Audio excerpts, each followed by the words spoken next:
Vai. E aí, galera aí, já vocês, boa noite, que maravilha.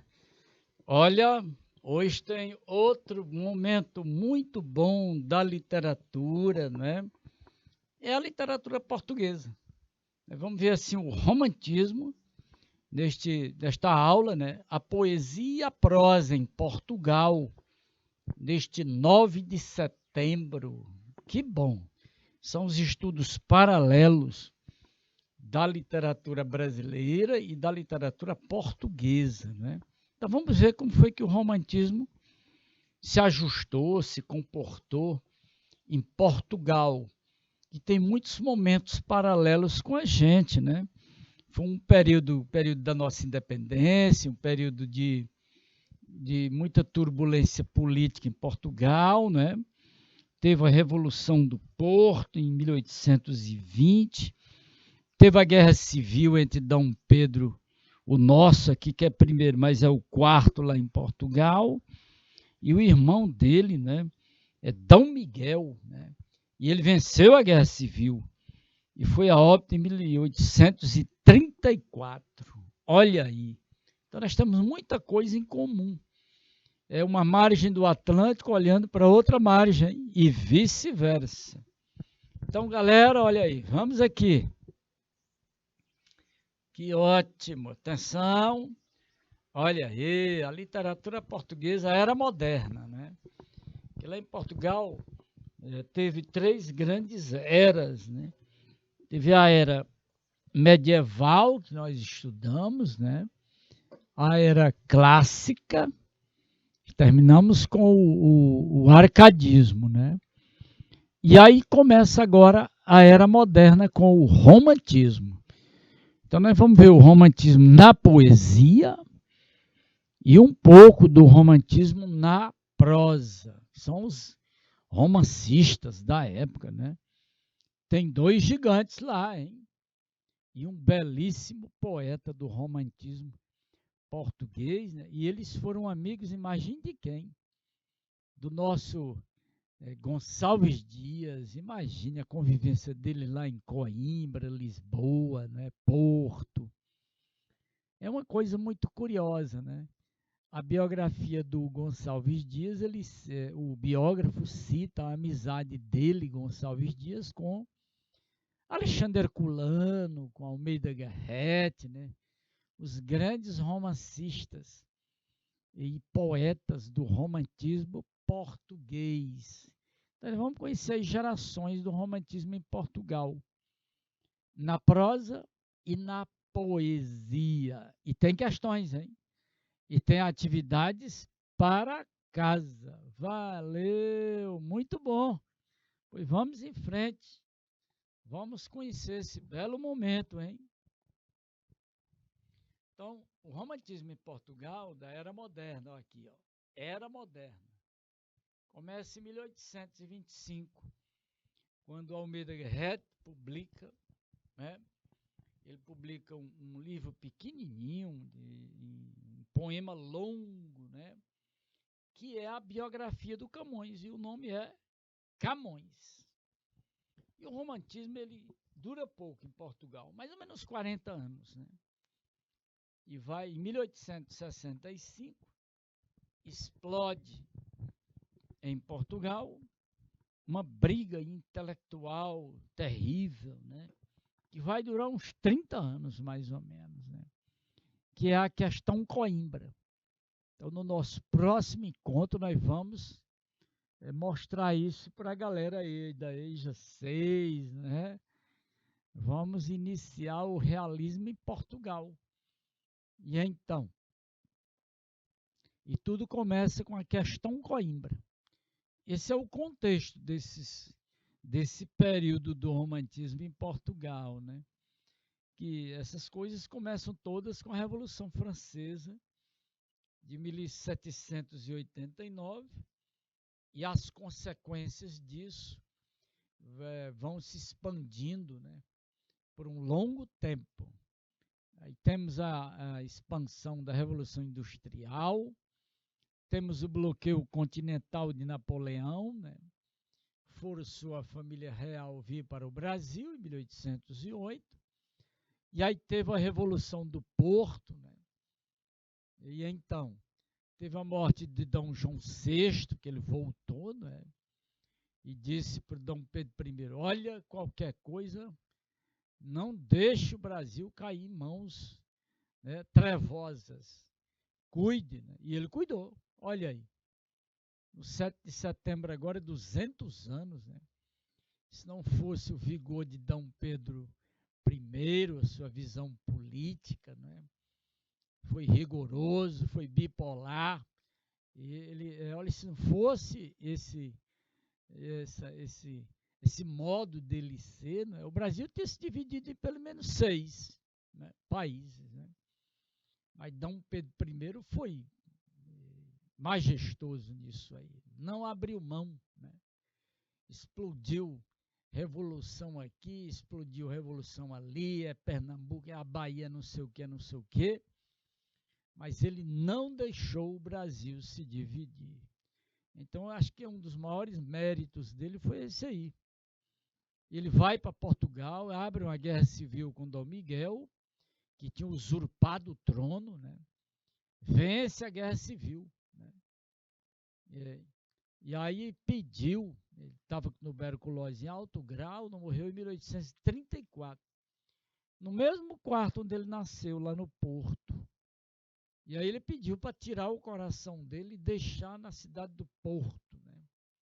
E olha que coisa incrível, né? O que aconteceu?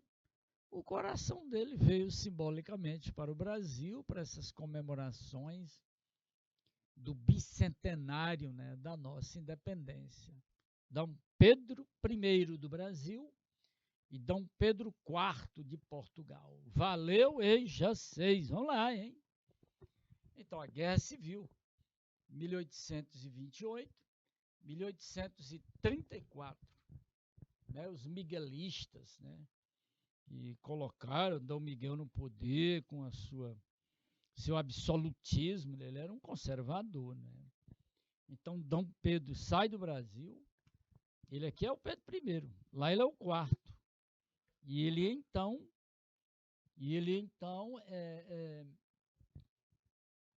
é um liberal e dá uma constituição, né, liberal, e coloca uma carioquinha de 1,60 m, rainha de Portugal, e governou por uns 20 anos. Essa guerra civil foi terrível em Portugal, né?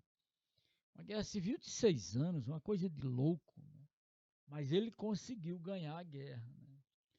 E aclamou a filha dele, uma carioquinha, Dona Maria da Glória.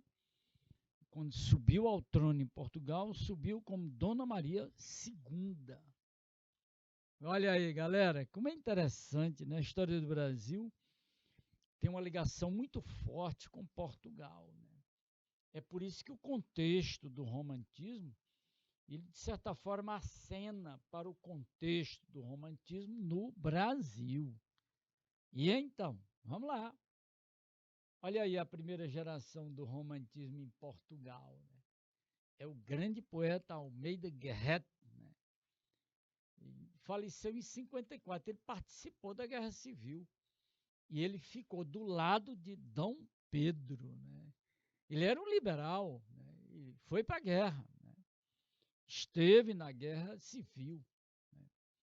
E aí, quando terminou a Guerra Civil, evidentemente, Dona Maria da Glória agora é Dona Maria II, e então ele é diplomata, ele foi chamado para assumir a diplomacia, né?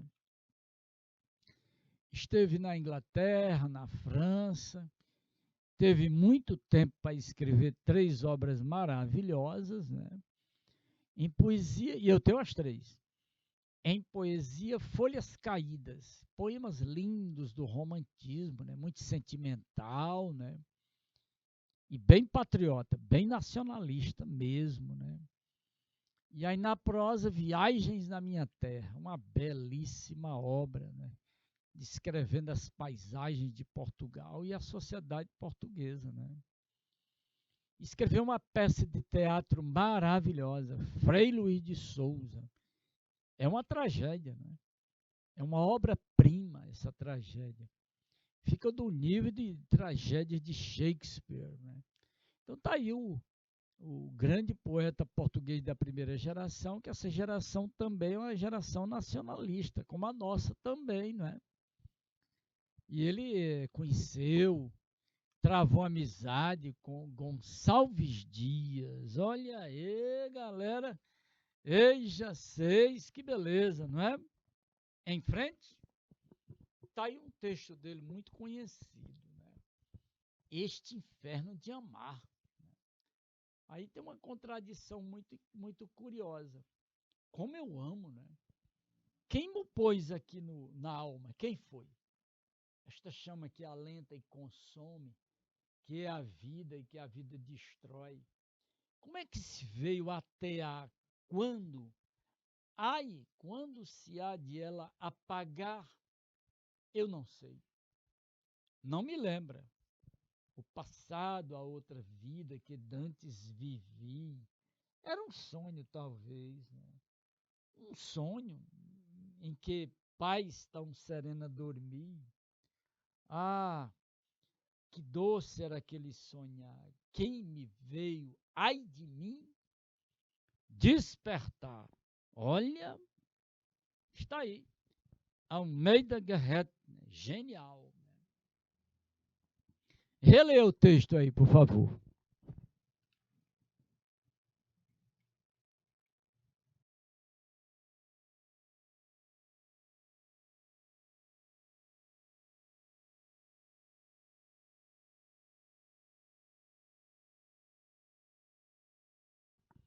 Belíssimo texto romântico, é um clássico, né?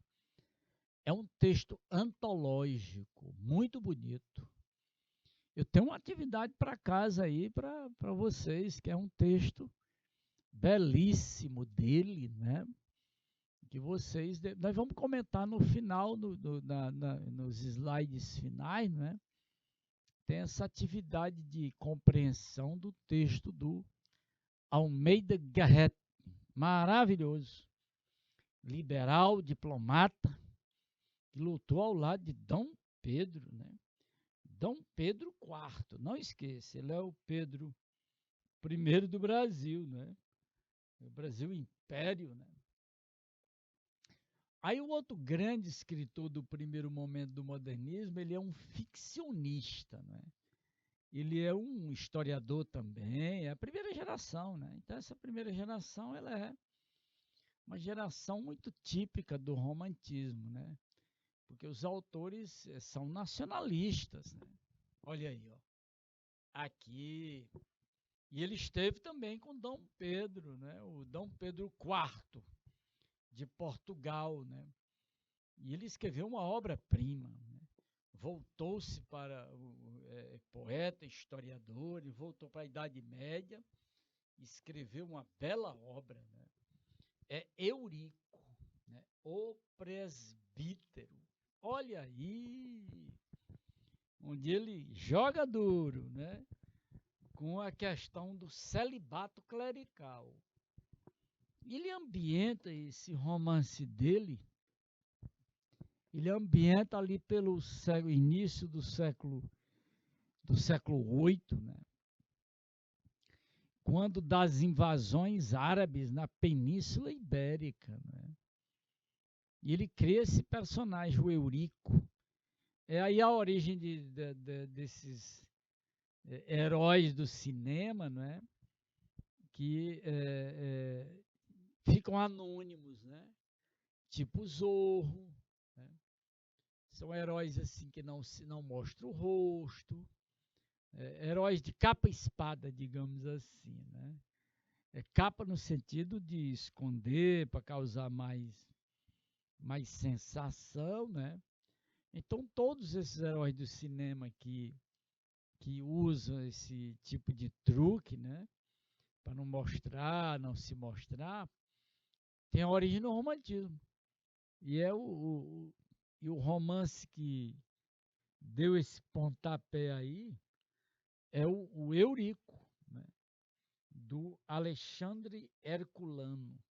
E também foi amigo do Gonçalves Dias. Imagine, né? Como o Gonçalves Dias teve esse privilégio, né? Cuidado com essa palavra, não é privilégio não, por favor. É privilégio, por favor, hein? Cuidado. Né? Então, um romance histórico, em que ele vai refletir nesse romance as lutas de reconquista territorial, ou seja, a expulsão dos árabes da Península Ibérica. Né? Aí ele tempera esse romance histórico, né, com uma história de amor. Olha aí, do Eurico, né, que se apaixonou. Ele era um rapaz de condição mais humilde, né, e achou de se apaixonar por uma moça de condição social muito elevada para ele, né? O que é que vai acontecer? Já entendeu, né? O pai, ó, creu, travou, né? Não vai. Então ele se afasta da moça, né? Faz um juramento de celibato, né? E aí nas batalhas ele aparece como um cavaleiro negro, olha. E aí vai para a luta. Né? E tem um momento que ele vai mesmo para o suicídio mesmo, que ele é muito valente, né? E ocorre essa tragédia. Né? O romance é belíssimo, extraordinário. Eu tenho um romance, claro, já li várias vezes. É uma obra magnífica, né? E o romance eu trouxe uma síntese do romance, né? O enredo dele, né? Século VIII, olha aí, ali por volta de 711, né? Os árabes, né, os muçulmanos invadem a Península Ibérica. Né? Então Eurico é um godo, né? Imagine, né? E que se apaixona por Ermengarda. Né? Muita gente botou o nome de filhas por causa da Ermengarda. Né? Hoje não dá mais, porque o nome ficou feio. Né? Então Eurico desgostoso, né? Foi barrado no baile, né? Ele se torna um presbítero, equivalente a um padre, né? E com as invasões árabes, que são os sarracenos, né? Ele então deixa o hábito de lado e se transforma no militar. E aí aparece nas batalhas de forma muito misteriosa e temido, né? É o Cavaleiro Negro, né? Incrível, né? Daí o cinema pegou isso aí, criou muitos tipos diferentes, né? Mas o protótipo é esse aí, o Cavaleiro Negro, né? Que ataca os sarracenos, né? Vamos ver aqui mais um pouquinho do enredo? Isso. Bom, os portugueses eles são derrotados várias vezes pelos árabes, né? Mas o Eurico se junta a um grupo muito forte e o chefe é o Pelágio. Olha, imagine, né? E o Pelágio é o irmão da pessoa que ele amava, né? Olha aí, olha a coincidência, né? É romance romântico, né? E aí foi um momento em que ele se reencontrou com Ermengarda, que ela tinha sido raptada pelos árabes. Ah, você está brincando, né? E ele é um cavaleiro negro, poderoso, né? Consegue resgatar a moça, lógico, né? E ele então,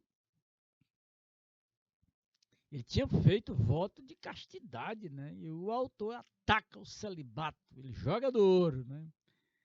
E numa das batalhas ele resolve mesmo, por conta dessa separação que não tinha jeito, né? Num ato de desespero ele se atira na batalha, né? Numa atitude suicida contra os árabes, né? Os mouros, né? E a pobre da Ermengarda, né? Quando soube disso tudo, aterrorizada e mortificada, ela fica doida. Engraçado que esses romances românticos, quando não enlouquece, eles matam de febre. Né? Aí é um dos casos em que a jovem fica doida por causa do amor, não é? É isso aí. O romance ele é uma atitude anticlerical, né? É uma crítica terrível ao voto de castidade que os padres são obrigados a fazer. Você imagine, né? Até hoje essa crítica está valendo, né? É uma coisa terrível isso aí. É por isso que ocorre aquelas loucuras todas por conta do celibato, né? A questão da pedofilia e por aí vai. Outros problemas sérios, né? E então? E aí vem a segunda geração. Toda a segunda geração do romantismo, ela é muito forte, né? É ultra romântica. E o ultra romântico aqui é o Camilo Castelo Branco, muito famoso, Camilo, né? Viveu muito, né? Foi uma pessoa muito difícil, escreveu muito, causou muitos escândalos. Nossa, pense em escândalos, né? Pense nele, né? E ele viveu, imagine, exclusivamente de literatura e jornalismo.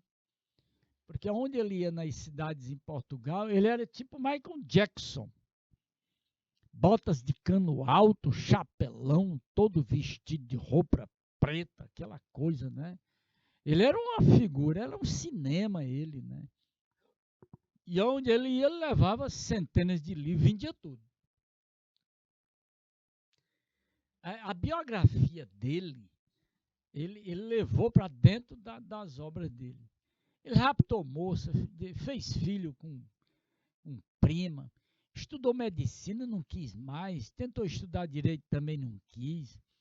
Raptou uma aqui, leva outra para colar, deu um menino de uma para outra criar, pegou uma freira e creu, né? Olha, o cara era doido, né?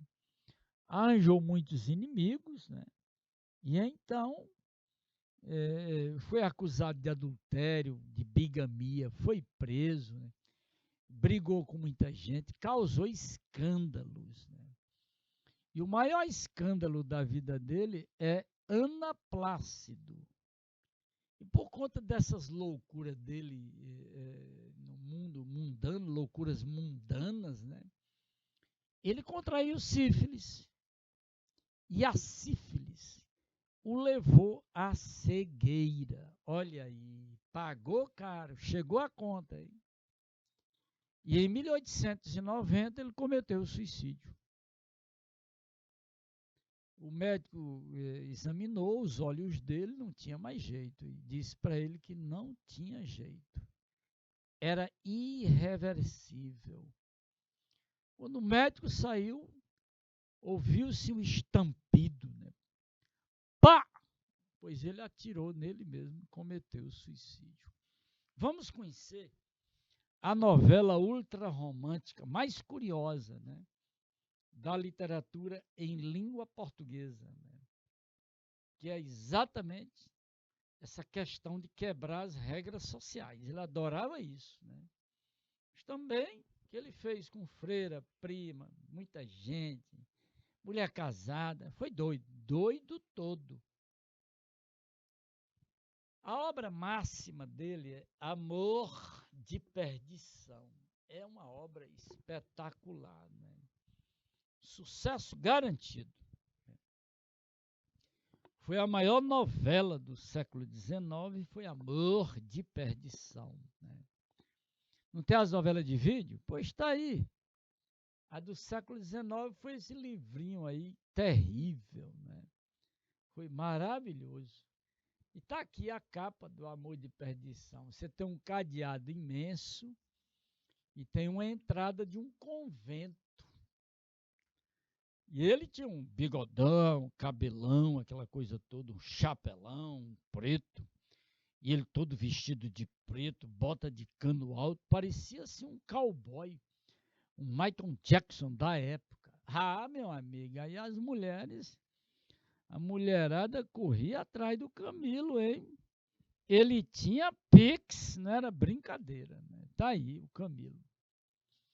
E o Amor de Perdição é a novela mais passional. Olha a palavra passional, olha aí. Ou seja, matar por amor. Ei, meu amigo.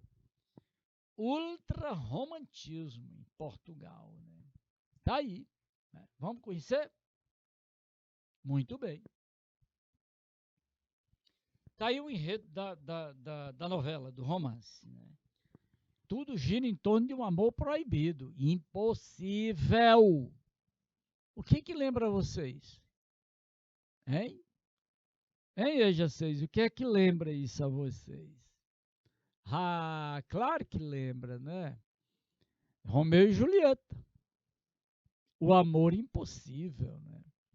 Entre Teresa de Albuquerque, olha o sobrenome como é famoso, Albuquerque. Essa família foi uma família que vice-rei, né? Da Índia, olha aí. Que ainda passou um tempão nas mãos dos portugueses, depois caiu nas mãos dos ingleses.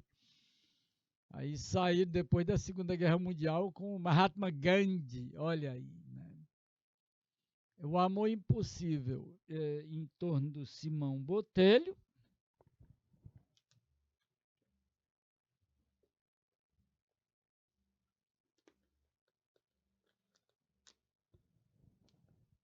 E Teresa de Albuquerque, pronto. Uma moça belíssima, uma portuguesa de olhos azuis, loira, linda, rica, né? O Simão não era bem isso aí, né? Até porque tinha alguém travando esse negócio. Nada menos do que, ó, Baltazar Coutinho, né? O pai, né? O patriarcalismo é muito forte, aquele, né? Sociedade romântico-cristã barrou o pai, porque ela já tinha prometido que ela ia se casar com Baltazar Coutinho. Ah, meu amigo, e aí que Baltazar vai, não vai para lugar nenhum, e vai, né? Para aquele, né? Para o cemitério, né? Porque o Simão Botelho, olha, vai matar o Baltazar, que além de primo já era prometido, né? Vamos ver o resto? Tá aqui. E aí, o pai da moça manda assassino matar o Botelho, o Simão, e não matam. Olha, é um negócio de doido, né? E aí acontece um outro fenômeno. Uma moça de nome Mariana se apaixona pelo Simão, né? Rapaz, é um negócio de doido essa paixão da Mariana. Porque aonde ele vai, ela vai. Não tem conversa. Né? O Simão Botelho mata o Baltazar Coutinho na entrada do convento. De uma vez que a moça não aceitou se casar com o Baltazar, o pai disse, pois vai para o convento. E ela disse, pois eu aceito o convento, mas não me caso.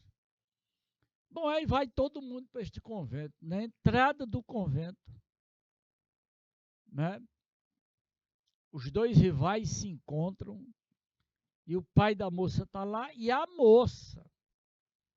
Moço de Deus, quando o Simão Botelho dá de cara com esse Baltazar, tome bala, né? Aconteceu a tragédia. E o Simão não fugiu, não, aguentou o pau da barraca, né? A polícia chegou e ele se entregou. E o processo rolou e ele foi condenado ao degredo na Índia. Bom, vai para o navio, né? Para viajar depois de tempos e tempos, né? E eu tenho aqui um diálogo muito interessante na porta do convento. É um diálogo curioso. Teresa, disse o velho, né? Aqui estou, senhor, respondeu a filha sem o encarar, né? Ainda é tempo, tornou Albuquerque, que é o pai da moça. Né? Tempo de quê? Tempo de seres boa filha. Não me acusa a consciência de não o ser. Ainda mais Queres ir para tua casa e esquecer o maldito? O maldito é o Simão Botelho, lógico, né? Que nos faz a todos desgraçados? Né? Não, meu pai, o meu destino é o convento mesmo. Né? Olha aí, a moça não é fácil, hein? Esquecê-lo nem por morte. Serei filha desobediente, mas mentirosa é que nunca. Bonito esse diálogo, hein? Sou desobediente, mas não vou mentir. Né? Sou apaixonada é por ele, pelo Simão. Né? Teresa, circunvagando os olhos, viu quem? O Baltazar. Mas rapaz, mas esse cara é uma mosca de varejeira. Estremeceu exclamando, nem aqui. Aí o cara, o idiota, fala comigo, prima Teresa. Vai procurar o que fazer, porcaria. Pá! O cara atirou e matou o cara na porta do convento. Né? Bom, aí bota o cara no navio depois de anos de processo, a moça fica no convento e o Simão está no navio. Imagine quem é que está no navio. E o tempo que ele ficou preso, a moça ficou presa junto com ele por amor. Mas que coisa mais doida, rapaz. É a Mariana. Bom, aí vai no navio e na saída da Bahia, né? Do porto, né? O, o Simão olha e vê o convento. E lá está a Teresa. Ah, meu amigo. Sabe o que o homem fez? Se jogou do navio. Aí não teve outro jeito, morreu, lógico. Assim que a Mariana soube que ele tinha, né, se jogado do navio, imagine o que foi que ela fez. Pulou, meu amigo, e abraçou-se ao corpo dele e morreu afogada junto com o corpo. Que coisa, não é? É uma novela muito doida essa aí. Não é à toa que foi a obra mais vendida, né? No século XIX em Portugal e aqui no Brasil também vendeu muito, né? Porque é uma história muito doida, né? E o pior é que a realidade é mais cruel, né? É isso aí. A Mariana, a Tereza apaixonada pelo Simão. Não sei o que é que esse Simão tinha, que a gente não tem. É o Pix, só pode.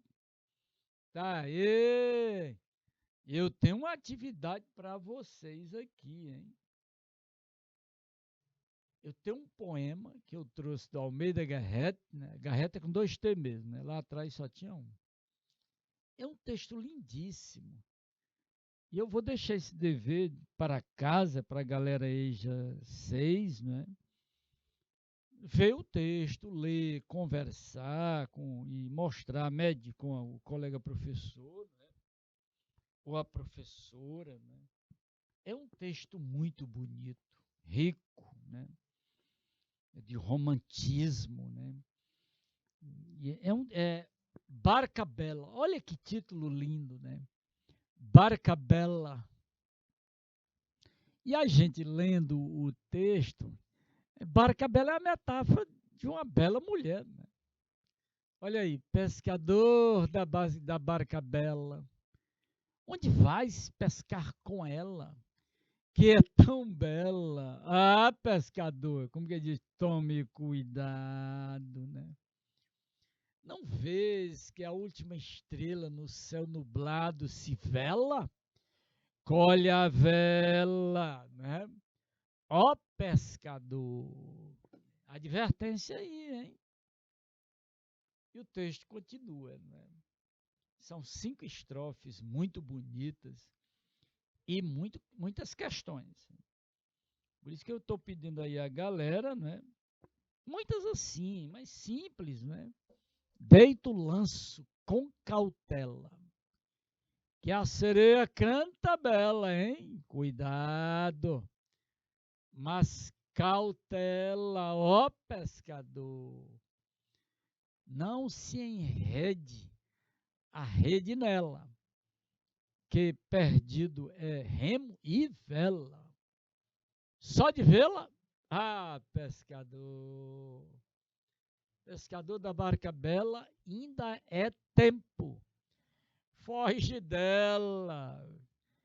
foge dela. Ó, pescador! Mas que coisa interessante, né?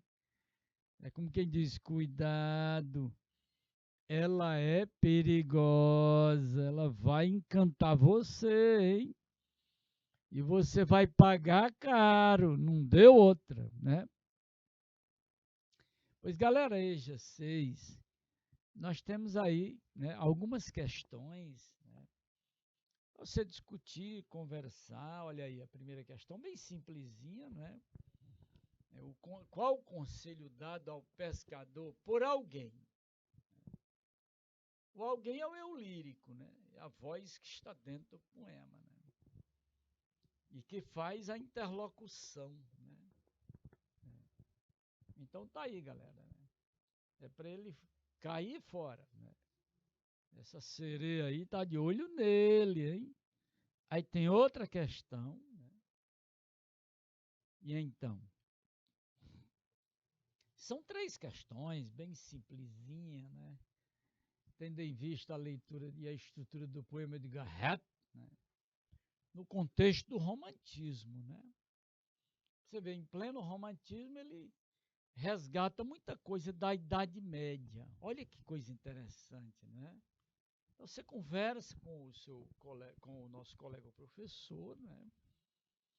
E vão verificar a estrutura do texto, que é uma estrutura muito interessante, né? E aí tem a terceira questão, para a gente encerrar, né? Recomendo, né? Cautela, né?